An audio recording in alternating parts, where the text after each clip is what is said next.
Movie रहेगी। Movie की starting ही हमें बहुत अच्छे सीन से देखने के लिए मिलती है, जहाँ पर कोल मेलिना के साथ अपने हाई स्कूल के बाहर खड़ा होता है जब उसका हाई स्कूल ओवर हो चुका होता है।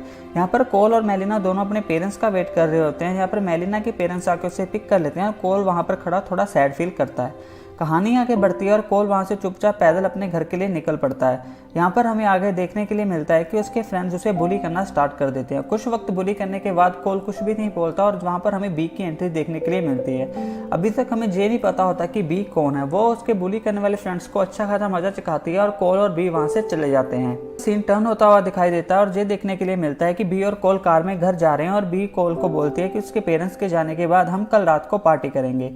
बी कोल को घर छोड़ती है और वहाँ से चली जाती है। सीन टर्न होता है। सीन टर्न होने के बाद हमें कोल अपनी मदर से बात करता हुआ दिखाई देता है और वो उनसे पूछता है कि क्या वो एक तरह से बहुत ही ज़्यादा शरीफ है, क्या उसे लोग कूल नहीं समझते। तो वो उसकी मदर उसे बताती है कि वो एक तरह से बहुत ही अच्छा बच्चा है, लेकिन फिर भी उसे थोड़ा इम्प्रूव करने की ज़रूरत है, जो कि वक्त के साथ अपने आप धीरे धीरे हो जाता है। सीन टर्न होने के बाद कोल के फादर पर पहुंचता है, जहाँ पर कोल के फादर उसे गाड़ी चलाना सिखा रहे होते हैं। तो कोल थोड़ा घबराता है और बोलता है कि मुझे इसमें कोई भी इंटरेस्ट नहीं है। तो कोल के फादर उसे थोड़ा लाइट लेते हैं और वहाँ से चले जाते हैं। कहानी में इस तरह से हम आगे बढ़ते हैं। देखने के लिए मिलता है जब कोल और उसके पेरेंट्स घर से बाहर जाते हैं 2 दिन के लिए, तब जहाँ पर हमें बी का पता चलता है कि बी एक तरह से कोल की बेबी सिटर है, जिसे मतलब उससे फ्रेंड काफ़ी ज़्यादा जेलस भी करते हैं कि उसके पास कितनी अच्छी हॉट और ब्यूटीफुल बेबी सिटर है। कहानी आगे बढ़ती है जहाँ पर कोल और बी दोनों काफ़ी अच्छे खासे मज़े करते हैं पूरी रात के लिए और कहानी आगे फिर से बढ़ जाती है। हमें ये देखने के लिए मिलता है कि कोल को जहाँ पर 10:30 बजे 10:30 के आसपास सुला दिया जाता है और जहाँ पर बी के फ्रेंड्स 11:30 के आसपास आ जाते हैं। तभी कहानी में ट्विस्ट आना शुरू होता है। अब कोल अपनी फ्रेंड्स मेलिना के साथ चैट पे लगा हुआ होता है और मेलिना उसे बोलती है कि तुम्हें जाके जरूर देखना चाहिए अपनी बेबी सिटर को, क्योंकि अडल्ट लोग काफ़ी ज़्यादा क्रेजी थिंग्स करते हैं जो कि हमने कभी देखी भी नहीं होंगी और तुमने भी कभी नहीं देखी होंगी। कोल अपने रूम से बाहर आता है और चुपचाप वहाँ पर स्टेयर्स के पास जाके बैठ जाता है और बी के फ्रेंड्स की थिंग्स को देखने लगता है। यहाँ पर मैं बी के फ्रेंड्स को इंट्रोड्यूस करना चाहूँगा, मैक्स, सोनिया, एलिसन और सैमुअल और जॉन। और जहाँ पर हमें ये देखने के लिए मिलता है यहाँ पर वो ट्रुथ और डेयर की गेम खेल रहे होते हैं। यहाँ तक बहुत सिंपल सी स्टोरी चल रही होती है, जहाँ पर बी के लिए डेयर पूछा जाता है कि बी जहाँ पर डेयर को सिलेक्ट करती है और बी को ये बताया जाता है कि यहाँ पर जितना भी ग्रुप है उसको सबको किस करना है। तो 1 बाय 1 यहाँ पर वो एक दूसरे को किस करने लगती हैं और कहानी आगे बढ़ जाती है। जब वो स्म्यूल के पास जाती है तो किस करने के बाद सीधा ही उसके फोरहेड के बीच नाइफ को घुसा देती है। यहाँ पर हमें बहुत ही ज़्यादा ट्विस्टेड और ब्लड थ्रस्टी सीन देखने के लिए मिलता है। यहाँ से हमें ये देखने के लिए मिलता है कि वो सारे के सारे एक तरह से डीमंस हैं जो कि अपनी इच्छाओं को पूरी करने के लिए मतलब प्योर ब्लड को तलाशते हैं। तो इस तरह से स्टोरी आगे बढ़ती है। यहाँ से फिर कोल उसे थोड़ा सा देख के घबरा जाता है, लेकिन चुपचाप उसे देखता रहता है। उसे चुपचाप अपने रूम में चला जाता है। जाने के बाद पुलिस को कॉल करता है, लेकिन कहानी में ट्विस्ट तब आता है जब बी और उसके फ्रेंड कोल का ही ब्लड लेने के लिए उसके रूम में आते हैं। जहाँ पर बी और उसके फ्रेंड कोल का ब्लड लेते हैं और वहाँ से चले जाते हैं। बी को थोड़ा सा शक होता है कि कोल अभी भी अच्छे से सोया नहीं है, क्योंकि विंडो एक तरह से थोड़ी सी खुली हुई होती है। कहानी आगे बढ़ती है जहाँ पर बी डोर को क्लोज करके वहाँ से चली जाती है और कोल को लगता है कि वो प्रॉपर वहाँ से चली गई है, लेकिन ऐसा नहीं होता। बी वहाँ पर बाहर खड़ी होती है, जहाँ पर जब कोल उठता है तो वहाँ पर जाने के लिए कोशिश करता है तो बी वहाँ पर बैक साइड पे आ जाती है। इसके बाद कोल थोड़ी देर के लिए बेहोश हो जाता है। जब उसे होश आता है तो उसे एक चेयर पर बांधा हुआ होता है, टाई किया होता है, जहाँ पर वो सभी हॉल में इकट्ठे होते हैं। सारे के सारे कोल को समझा रहे होते हैं कि वो उसे कुछ भी नहीं करेंगे। तभी हमें पुलिस वालों की गाड़ियों के सायरन सुनाई देने लगते हैं और तभी हमें वहाँ पर कोप्स के सायरन सुनाई देने लगते हैं, जिससे थोड़ा सा घबरा जाते हैं। यहाँ पर 2 कोप्स हाउस के अंदर एंटर होते हैं और यहाँ पर हमें ये देखने के लिए मिलता है मैक्स सीधा स्टील रोड के साथ एक कोप पे अटैक कर देता है और वहाँ पर कोप पूरे का पूरा एक तरह से डेड ही हो जाता है। सिर्फ उसमें कुछ ही सांस बाकी होती है और भी वो जो कोप नीचे गिर जाता है तो उसके हाथ से एक तरह से रिवॉल्वर चल जाती है, जो सीधा जाके एलिसन पे की चेस्ट पर लगती है। तो एलिसन एक तरह से वहाँ पर मर जाती है, जिसके बाद मतलब उसके पास थोड़ी सी मतलब अपनी डेथ से पहले जो लाइफ होती है वही वाली लाइफ होती है। तो कहानी आगे बढ़ती है। यहाँ पर कोल अपने आप को अनटाई करता है और वहाँ से भाग जाता है। तो 1 बाय 1 यहाँ पर हमें देखने के लिए मिलता है सारे के सारे कोल के पीछे भागने लगते हैं।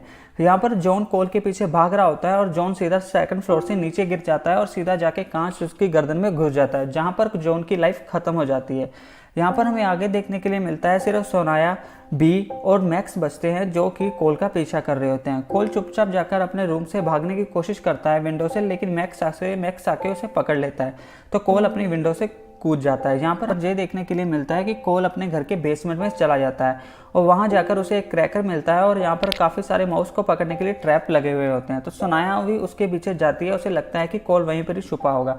तो वो एक तरह से कोल को पहले नहीं ढूंढ पाती, लेकिन जब उसे मैक्स की आवाज़ सुनाई देती है बैक साइड से तो वो उसके पास जाने लगती है। लेकिन तभी कोल वहाँ पर कुछ ऐसी हरकत होती है कि वो कोल को ढूंढ लेती है और कोल उस पर अटैक कर देता है एक फायर क्रैकर से और वो माउस में ट्रैप हो जाती है और इस तरह से कोल बाहर आ जाता है और उस बेसमेंट को लॉक कर देता है और सुनाया वहाँ पर ब्लास्ट से थोड़ी देर के लिए अनकॉन्शियस हो जाती है, एक तरह से बेहोशी हो जाती है। तभी मूवी में सिर्फ बचते हैं मैक्स और बी। यहाँ पर हमें ये देखने के लिए मिलता है मैक्स कोल को कैच कर लेता है और उसके बाद हमें ये देखने के लिए मिलता है कि कोल को बुली करने वाले फ्रेंड उसके घर पे अंडे फेंक रहे होते हैं। तो मैक्स कोल को बोलता है कि तुम्हें जाके उसको मजा सिखाना चाहिए। तो कोल मैक्स को कहता है कि तुम मुझे पकड़ रहे हो तो मैं उसको मजा क्यों सुनाऊं। तो मैक्स और कोल के बीच थोड़ी बातचीत होती है और कोल जाके अपने फ्रेंड को एक तरह से मारने की कोशिश करता है, लेकिन उसे बताता है कि यहाँ पर मैक्स नाम का एक किलर है जो कि उसे मारना चाहता है। लेकिन वो उसका बुली करने वाला फ्रेंड उसमें बिल्कुल भी इंटरेस्टेड नहीं होता और उसकी बात सुनकर चुपचाप वहाँ से चला जाता है। पर फिर से सीन टर्न होता है और सीन टर्न होकर मैक्स और कोल के ऊपर जाता है। यहाँ पर हमें ये देखने के लिए मिलता है मैक्स और कोल के बीच फिर से बातचीत होती है और मैक्स कोल को थोड़ी देर के लिए भागने के लिए कहता है कि वो एक तरह से फेयर गेम ही खेलना चाहता है। कोल जहाँ पर भाग के ट्री के ऊपर चढ़ जाता है और मैक्स भी उसके पीछे जाता है और जहाँ पर उसको एक रोप दिखाई देती है कोल को, जिससे वो एक तरह से आप नीचे आ जाता है और मैक्स को एक तरह से मतलब हैंग आउट कर देता है ऊपर ही।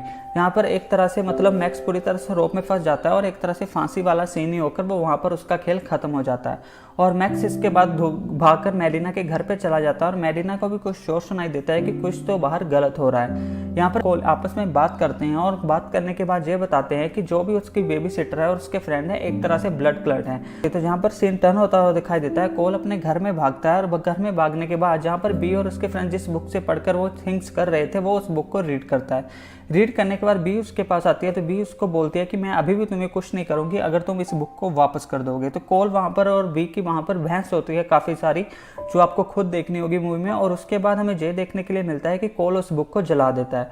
यहाँ पर बी थोड़ी नाराज़ हो जाती है और वहाँ से चुपचाप चली जाती है। फिर से थोड़ी देर बाद उनकी फाइट होती है और जहाँ पर बी एक तरह से अनकॉन्शियस होकर वहाँ पर गिर जाती है। कोल घर से बाहर जाता है और गाड़ी पर आकर पूरी तरह से बी पर अटैक कर देता है और जहाँ पर बी और कोल दोनों ही हमें घर के पास पड़े हुए मिलते हैं। और उसके बाद मूवी एक तरह से हमें एंडिंग पॉइंट पर लेके जाती है।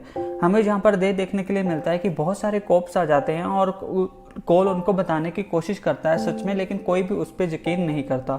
और इस तरह से हमें बेबी सिटर का फर्स्ट पार्ट एंड होता हुआ दिखाई देता है। इस मूवी की सबसे अच्छी बात क्या है कि ये मूवी मतलब अपने फ्रेंड्स के साथ भी एंजॉय कर सकते हो। इसमें सिर्फ एक ट्रूथ और डेयर वाला सीन ऐसा है जो कि थोड़ा आपको अकेले में देखना पड़ेगा। बाकी मूवी बहुत अच्छी है, वन टाइम वॉच मूवी है, हॉरर भी है, थ्रिल भी है, क्राइम भी है, ड्रामा भी है, मतलब एवरीथिंग वाज परफेक्ट मूवी है, वन टाइम वॉच मूवी है। तो आप इसको जाके एंजॉय कर सकते हो।